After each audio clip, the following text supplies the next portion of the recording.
Bonjour, bienvenue donc dans notre émission Remettons les pendules à l'heure, ce 26 août 2026. Et le titre donc de cette émission est Dette et emmerde en héritage, parce qu'on parle beaucoup des héritages particuliers, y compris des gros héritages. Bon, moi je suis en tout cas partisan d'aider les Français à garder un patrimoine plutôt qu'ils se volatilisent à l'étranger. Parce que c'est précisément ça, cette notion, on va dire, de nation, la notion même de spiritualité, c'est appartenir à une collectivité. Donc, partager, avoir un héritage en commun, c'est aussi protéger les héritages particuliers, garder nos industries, garder notre patrimoine, nos châteaux, etc. Même si, bien entendu, on peut aussi imaginer qu'il y ait une contrepartie. Si l'État aide à entretenir, mettons, des châteaux, eh bien, ça peut être aussi des lieux qui peuvent être utilisés, soit pour les lieux de rétention de migrants, pour les services militaires, pour des musées, pour je ne sais trop quelle autre chose, etc. Bref, mais enfin, c'est pas le sujet. Donc, lorsqu'on parle de dette, eh bien, là, vous voyez, je vous ai mis Sarah Knafo, on pense plutôt, oui, à la dette de la France. Et donc là, vous voyez en représentation, donc le livre de Sarah Knafo qu'elle a écrit, La casse du siècle. Donc, il y en a d'autres également, plus compétents que moi, qui s'intéressent à ce genre de problème, mais on va parler d'autres dettes. Même si je ne méprise pas celle-ci, parce que 3 560 milliards d'euros à minima, soit 118% à minima du PIB, si on veut transformer le pays, il faut de l'argent. Mais ce n'est donc, on va parler d'autres dettes. Bon, le problème des gaspillages publics, etc. Les emplois jeunes, bon, c'est bien beau, on dit on va mettre retarder la retraite, etc. Mais moi, je reste sceptique que sur une société qui veut faire travailler les vieux, entre parenthèses, parce qu'elle n'arrive pas à faire travailler les jeunes. Quand on voit le chômage des jeunes, il me semble que c'est là-dessus qu'on devrait s'orienter, quitte à utiliser peut-être, évidemment, les anciens comme dans un statut d'encadrement, peut-être avant de partir à la retraite. Pour ça, j'ai déjà développé cette idée dans d'autres vidéos, on va passer là-dessus. Donc moi, la dette qu'on va voir aujourd'hui, c'est la dette écologique. Ah, je sais que l'écologie n'est plus à la mode, mais il faut en parler, c'est important. Et aussi la fragilisation donc de notre capital santé. Alors, la dette écologique, contrairement à la dette économique, la gravité tient qu'au fait qu'elle n'est pas tout le temps ou à un certain moment, elle risque de n'être plus réversible. Elle devient irréversible. Et c'est donc à cette dette-là, puisque c'est notre vie, notre capital santé qui en dépend, que nous allons nous intéresser. On peut se demander, par exemple, pourquoi on a une constante augmentation donc d'électrification, avec notamment les projets de parcs automobiles électriques, qu'on garde donc toujours en projet, alors que les déchets radioactifs, et qui donc l'énergie nucléaire servant justement à l'électrification, donc ça augmente une consommation de l'énergie nucléaire, une augmentation des déchets radioactifs qui pour l'instant s'accumulent. Bon, je sais bien des tas de solutions, mais c'est pourtant, on voit pour l'instant, c'est l'accumulation. Alors que le parc nucléaire français est à bout de souffle, bon alors on va voir les Gravelines par exemple.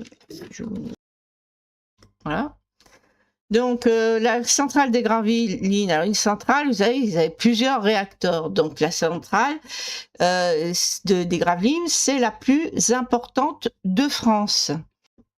Alors, on propose, voyez-vous, de prolonger la durée de vie des centrales, de passer de 40 à 60 ou 70 ans.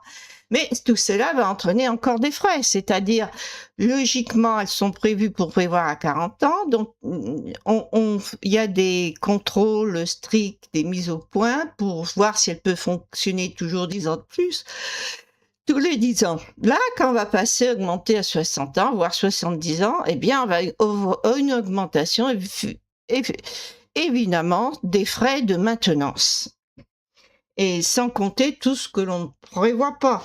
Je vous rappelle, par exemple, pour ce qui est de la construction de l'EPR de 3e génération, c'est-à-dire de Flamanville, donc c'est le high-tech, hein, ça c'est les vieilles centrales dont on parlait, mais là, c'est le dernier cri, les fameuses EPR.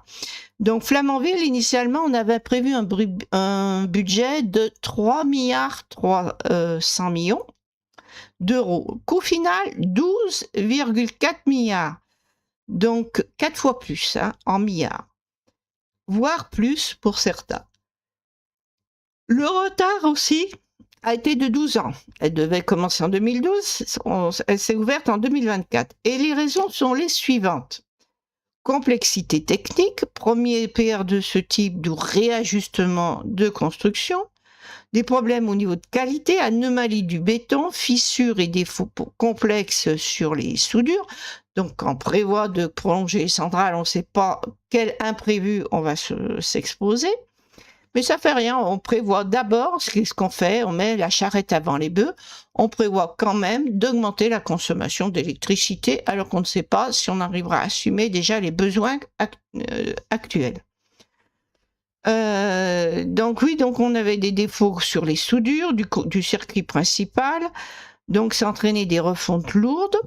Les normes ont été renforcées après le désastre donc, de Fukushima en 2011, et l'ASN, donc l'autorité de sécurité nucléaire, a demandé donc des contrôles continus.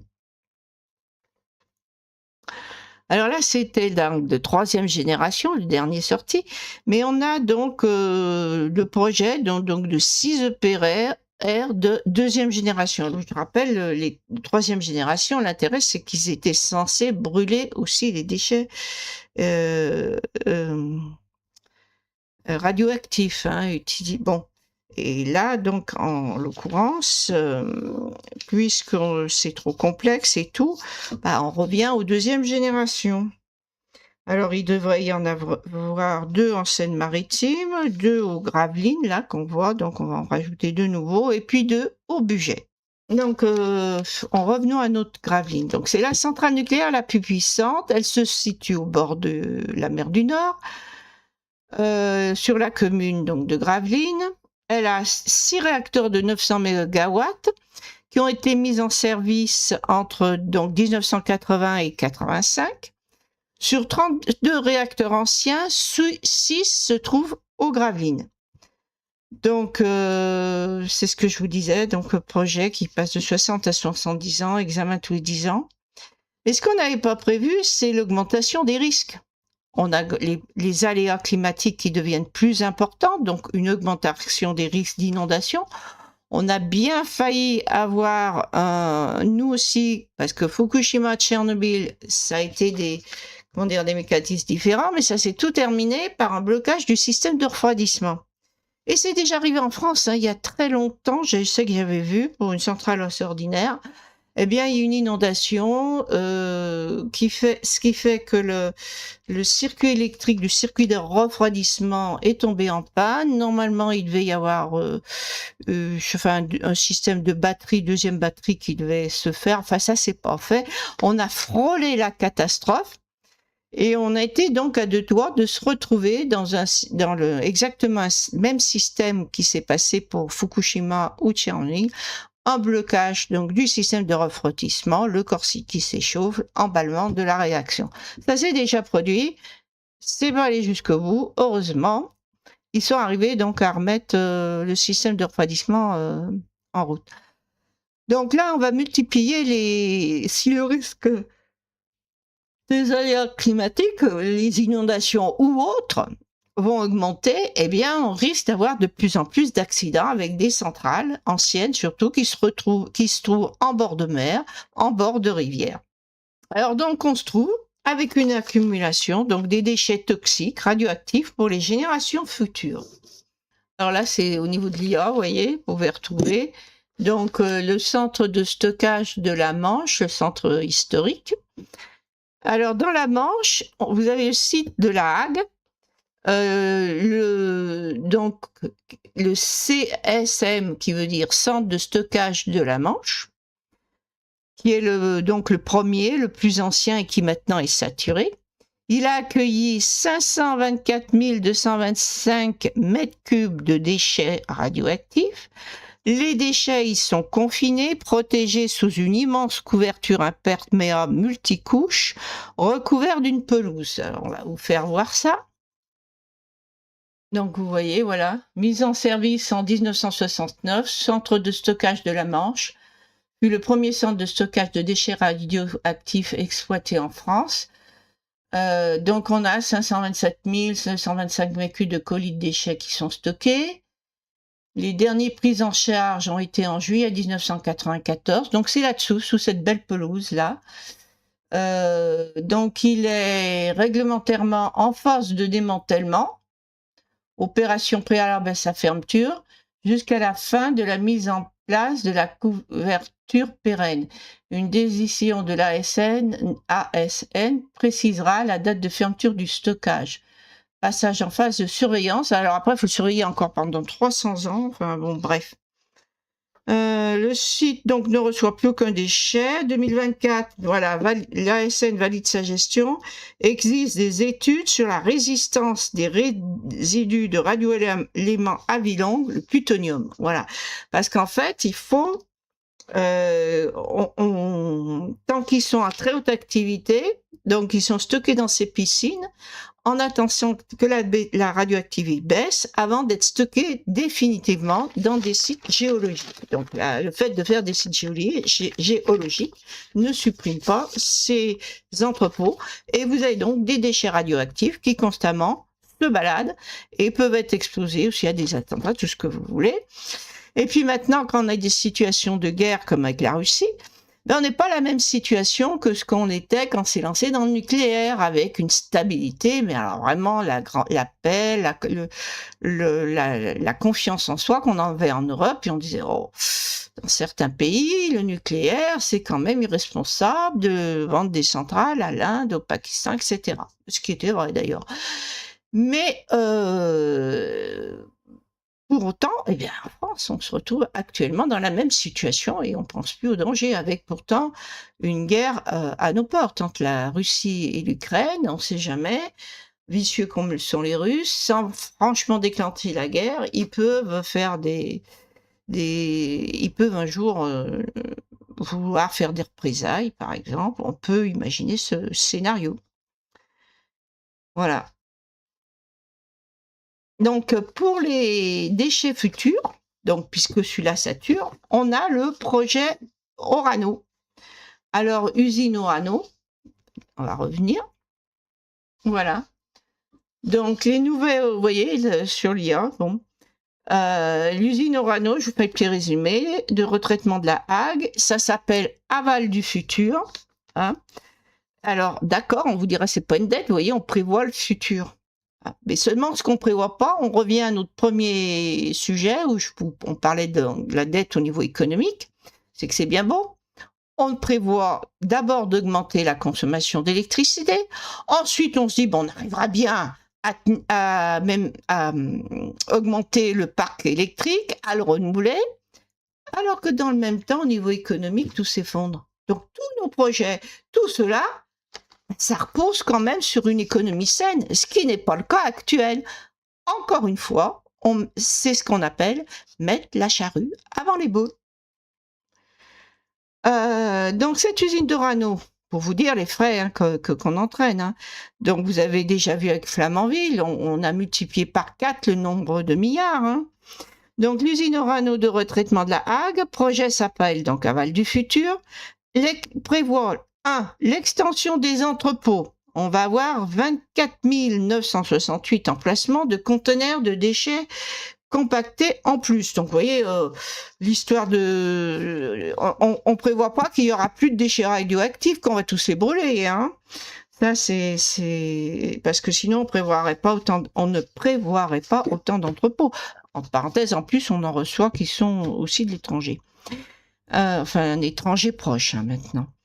C'est-à-dire qu'on a le droit on les entrepose comme La Hague ou à Orano pour qu'ils se décontaminent partiellement, mais ensuite, ils vont repartir aux Pays-Bas ou je ne sais où, au Japon aussi, une fois qu'ils sont en décontaminés, pour être enfouis géologiquement. Mais ils sont pas, comment dire, décontaminés, c'est le plus gros de la radioactivité. Hein. Donc on se balade avec ces produits donc dans des commerces, dans des trajets transcontinentaux, hein, avec le Japon par exemple. Donc, vous voyez bien que au niveau sécurité, ça passe au-dessus. Hein.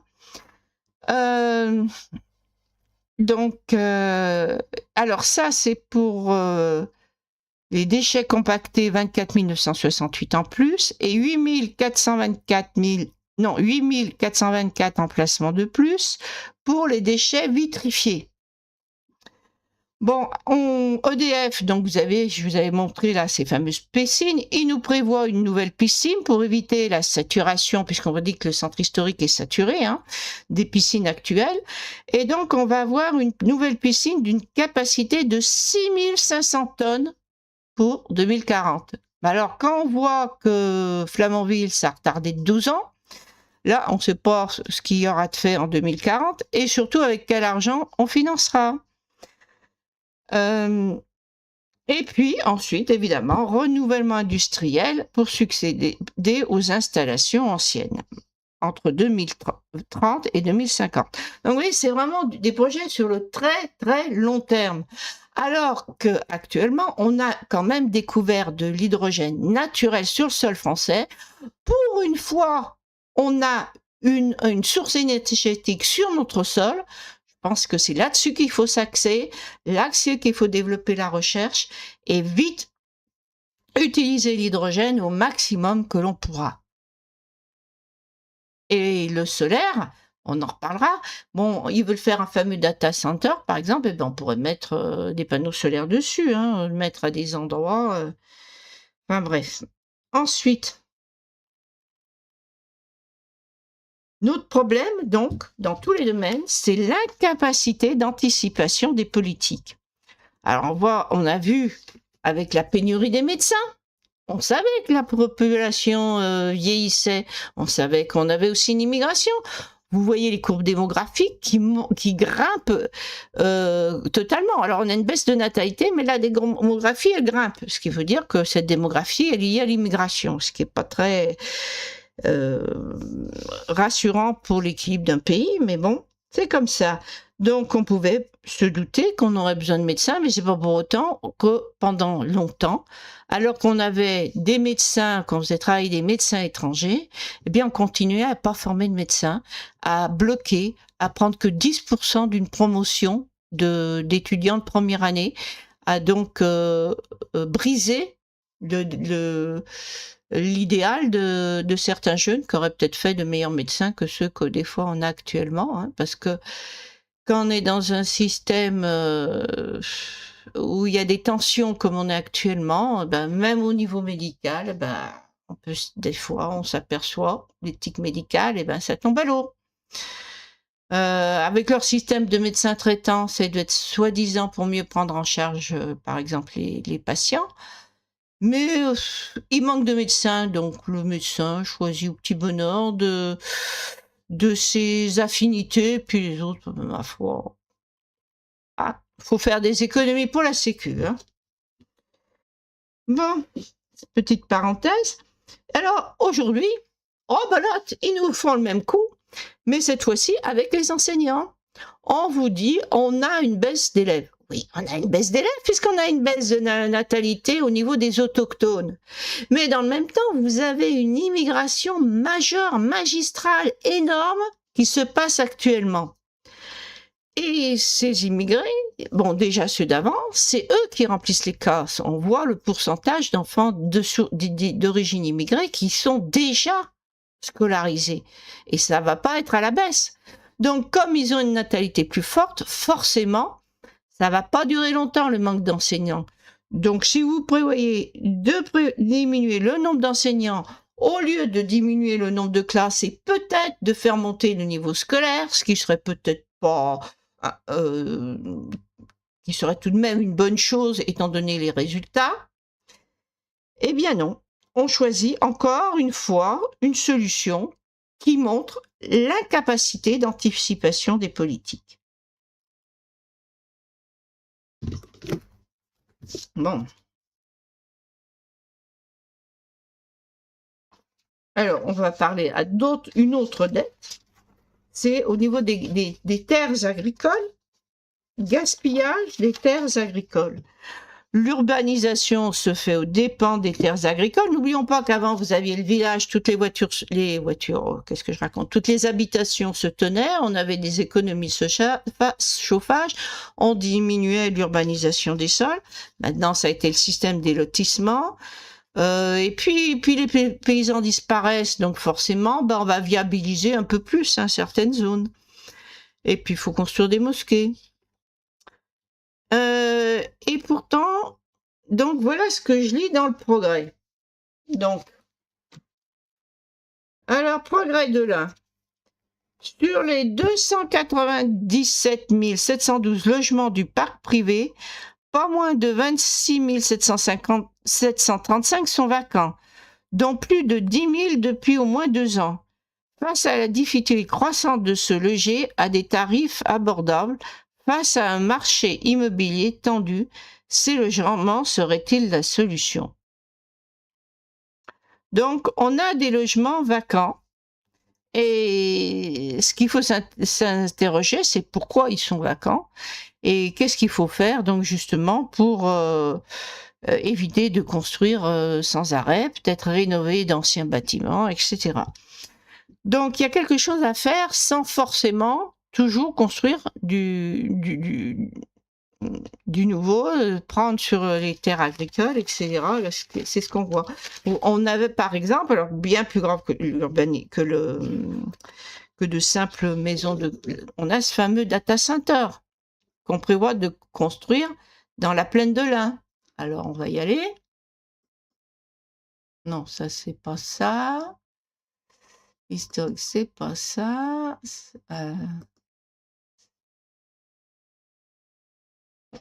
Voilà, on arrive à notre data center. Alors, il a donc ce data center, projet de 40 000 m² sur le parc industriel de la plaine de l'Ain. Alors moi, je ne sais pas, mais je vois du vert et je sais que ça se ferait sur un site industriel, mais aussi sur des champs de maïs, en somme. Donc, je pense que c'est au contraire, il faudrait même pouvoir dépolluer certains sites pour enlever du ciment et tout, gagner en terres agricoles. Parce que c'était notre richesse et ça doit le revenir, alors qu'on en fait un gaspille, on va foutre aussi les panneaux solaires sur des terres agricoles.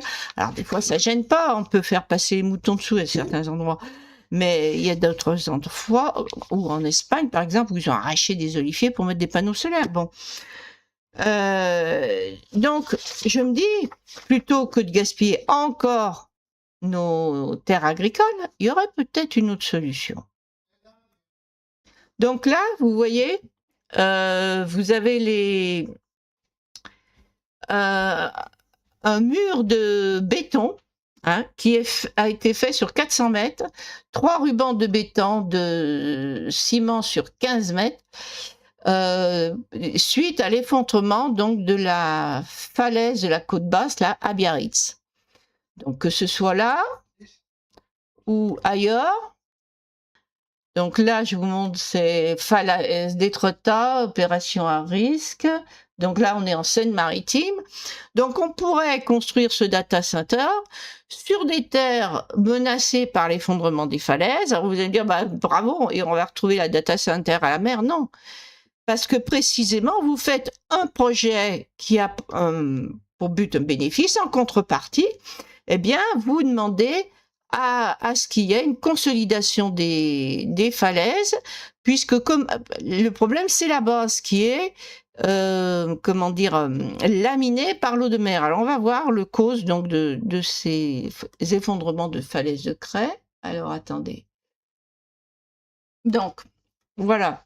Donc vous voyez, on a donc dans les causes, vous avez l'action de la mer, comme je vous disais, donc les vagues, les marquées frappent la base de sa falaise. Donc si vous faites de data center sur le sommet, hein, évidemment pas juste au bord, eh bien vous financez aussi, vous demandez à financer donc la consolidation de la base des falaises. Les infiltrations d'eau, la pluie s'infiltre dans les fissures de la roche. Donc, si on a déjà une surface qui va être imperméabilisée par la construction du data center, on a cette deuxième cause aussi, donc, qui va disparaître. Ensuite, gel et dégel, l'eau piégée. Donc, c'est tout un entretien. Et puis, on a donc changement climatique. Les fortes chaleurs suivies de pluies intenses provoquent des gonflements, des rétractions, des couches d'argile accélérant les éboulements. Donc évidemment, il faut étudier certains terrains qui sont peut-être pas, bon là c'était de la craie, peut-être pas des terrains argileux, mais je me pose la question, si il n'y aurait pas une solution de ce côté-là, les plages, c'est pas ce qui nous manque, mais économiser plutôt nos terres agricoles et peut-être vers certaines plages, consolider des falaises et pour pouvoir construire donc les data centers dans ces zones-là et que toute l'activité ne soit pas toujours concentrée à côté des très grandes villes. Ça serait un projet aussi pour pouvoir développer une activité loin des grandes villes. Donc les agriculteurs aussi, bon, vous voyez, parce que pourquoi on parle de ça? Parce que on a une augmentation de la population et dans le même temps, on a une faillite de notre économie et donc dans le même temps, on a l'effondrement donc de notre population d'agriculteurs. Ce qui signifie, alors je sais bien qu'il y aura le regroupement des terres agricoles, mais on va avoir une production de basse qualité pour être au niveau des concurrents du Mercosur. Donc, ça aura des répercussions sur la santé des Français. Et puis, on aura donc moins d'agriculteurs pour entretenir nos zones rurales, pour les incendies de forêt notamment. Et c'est difficile de faire marche arrière. C'est une richesse nationale, notre agriculture. Et donc, avant, on produisait pour l'exportation. Maintenant, il nous faut importer. Donc, ou bien on aura les moyens d'importer, ou bien on aura des problèmes nutritionnels en France, si ça continue. Parce que surtout avec les aléas climatiques, on ne sait pas ce qui peut arriver. Et puis, une nation est grande parce qu'elle a son indépendance alimentaire. Donc, je pense qu'il faut protéger une agriculture de qualité. Et justement, ce Mercosur, c'est une catastrophe. Il y a aussi donc nos forêts. On augmente les coupes. On fait des forêts plus industrielles. Et c'est parfois des forêts, donc c'est des forêts de pins, comme on a vu dans les Landes, c'est des forêts qui prennent feu et qui abritent assez peu de vie.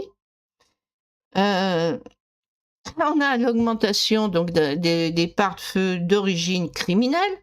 Donc ça, c'est inadmissible, mais ça participe au chaos social, quoi. Ça montre une société malade. Donc c'est aussi tout un ensemble à revoir. Tout est lié. Donc nos forêts, il faut les protéger parce que c'est tout de même le meilleur moyen de garder un microclimat humide.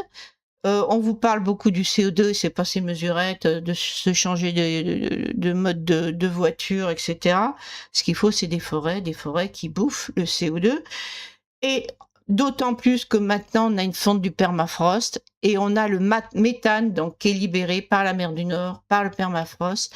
Et il a un pouvoir donc d'effet de serre multiplié par 25. Donc, c'est un peu trop tard pour penser au CO2 uniquement. Et puis surtout, quand on voit qu'on est en difficulté énergétique, on est en difficulté parce qu'on a besoin de nos forêts, mais du fait de l'augmentation de la population sur l'ensemble du globe, on déboise, du fait de cette urbanisation, alors pas trop en France justement, jusqu'à présent elle était quand même un peu protégée, mais on a quand même tendance aussi à consommer un peu plus de bois maintenant. Eh bien, la seule solution, surtout, c'est que cette immigration s'arrête et que dans les pays d'où elle vient, eh bien, qu'il y ait un contrôle de l'immigration. Hein. Donc, on ne peut pas s'en sortir tant qu'on n'aura pas un contrôle démographique dans des pays qui sont natalistes et qui alimentent donc cette immigration. Je crois que là, on a, voilà, donc l'ensemble, un petit peu les dettes et futurs soucis donc qu'on laisse aux générations. Et malheureusement, donc il n'y a pas que la dette économique. Et c'est ces aspects-là, ce dynamisme-là aussi qu'il faut retrouver sans pour autant négliger la qualité de vie. Parce que quand on parle, par exemple, des retraités, je me rappelle aussi des retraités à 70 ans qui ne valaient plus un clou, hein, qui très vite se retrouvaient dans des... Par rapport à l'étranger, c'était surprenant d'ailleurs. On voyait des fois des grands-mères, même anglaises, allemandes, qui étaient en meilleur état, mais on voyait beaucoup de personnes âgées en France qui allaient en maison de retraite et qui se dégradaient très rapidement. Hein. Donc il y a eu des efforts pour le maintien à domicile, tout ça. Donc il y a des choses dont on ne voit pas l'impact positif. Et quand vous avez aussi des gens qui sont partis à la retraite plus tôt, eh ben, ils ont pris soin de leur corps, ils ont mieux vieilli. Donc c'est un coût en moins. C'est pas des gens qui vont être que vous allez retrouver après en hospice, quand j'arrive plus à retrouver le nom là. Donc ils vont pas être pris ça va pas être des gens, ou alors sur la fin de vie, qui auront une lourde dépendance et qui relèveront d'une lourde prise en charge. Donc il y a des économies qui n'en sont pas. Ce qu'il faut, c'est effectivement faire travailler les jeunes, avec effectivement peut-être prévoir un retard sur la retraite, mais qui serve à la mise en place d'un encadrement des jeunes pour prévoir la relève. Sur ce, eh ben, je vous souhaite une bonne soirée. N'oubliez pas, moi j'allais oublier, donc de liker si vous avez aimé et de vous abonner pour recevoir les notifications. Bonne soirée.